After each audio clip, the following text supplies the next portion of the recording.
2 weeks ago, the European Union's embassy in Israel released a video by the President of the European Commission, Ursula von der Leyen, to commemorate the foundation of the Israeli state. Nearly every single thing she said in it was a lie. It's time those lies were called out directly. 75 years ago, a dream was realized with Israel's Independence Day. Between 1947 and 1949, 3/4 of all Palestinians living in historic Palestine were systematically uprooted and violently expelled from their homes and villages by Zionist militias. Over 4 million acres of land were stolen, 400 towns destroyed, hundreds of Palestinians massacred during the events that led to the creation of the Israeli state. This may have been the realization of a dream for Zionists, but for Palestinians, it was the beginning of a nightmare that has continued for over 70 years. The invasion and destruction of their homeland and their transformation into a colonized people. These events are known to them not as Israeli independence, but as the Nakba, the catastrophe. Describing the Nakba as a dream is a provocation, a deliberate and cruel insult to millions of Palestinians all over the world. It is unacceptable and must be condemned. After the greatest tragedy in human history, the Jewish people could finally build a home in the Promised Land. A German politician describing the Holocaust as a tragedy is Holocaust revisionism. It's a denial of responsibility for carrying out that crime. A tragedy is a terrible but unavoidable event for which no one is really responsible. The Holocaust, however, was the most ambitious act of deliberate mass murder in history, the extermination of most of Europe's Jews by Nazi Germany. That's not a tragedy, it's a genocide, a crime against humanity.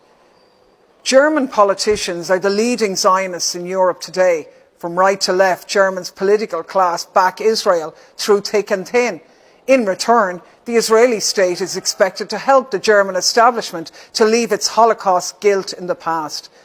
But the Holocaust can't be shrugged off like this, and Israel's crimes against Palestinians cannot and will not be ignored.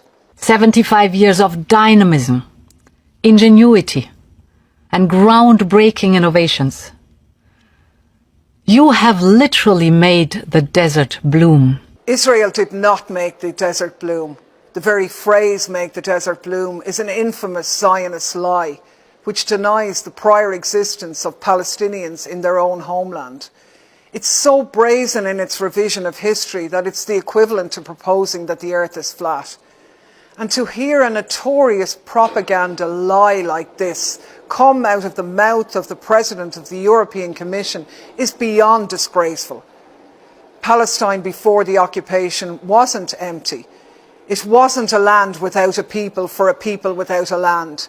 It was continuously inhabited for millennia by diverse peoples and communities, including Muslims, Christians and Jews. It has a rich, proud history, culture and traditions.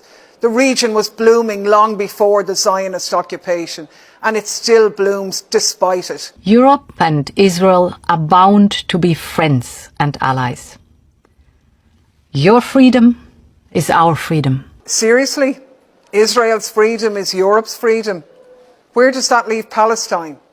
The calculated insensitivity to Palestinian experiences in this address is quite blatant. The message von der Leyen wants to convey is, if you're Palestinian, the European Union doesn't care about you.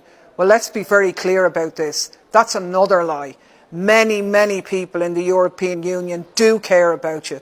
Many of us want nothing to do with a disgraceful apartheid regime. Ursula von der Leyen doesn't speak for us, and she's no right to say these things on behalf of the 447 million citizens of the EU. Today, we celebrate 75 years of vibrant democracy in the heart of the Middle East. From the brutal attacks against worshippers at Al-Aqsa Mosque, to the settler violence against Palestinian communities, to the assassination of Palestinian journalists, to IDF murders in the streets, to attacks on the funeral processions of Palestinians shot dead by the IDF, to the shock and awe airstrikes on densely populated Gaza, to the most extreme right-wing government in Israeli history, tearing up the independence of the Supreme Court, the image of Israel as a democracy is crumbling before the eyes of the world. Von der Leyen describing Israel as a vibrant democracy now, at this moment, is protesting too much. It only makes it clearer what we already know. Israel is not a democracy. 4.5 million Palestinians living under Israeli occupation don't have a vote. Even Palestinians who are Israeli citizens are subject to a qualified set of rights because they are Palestinians. This isn't democracy. This is apartheid.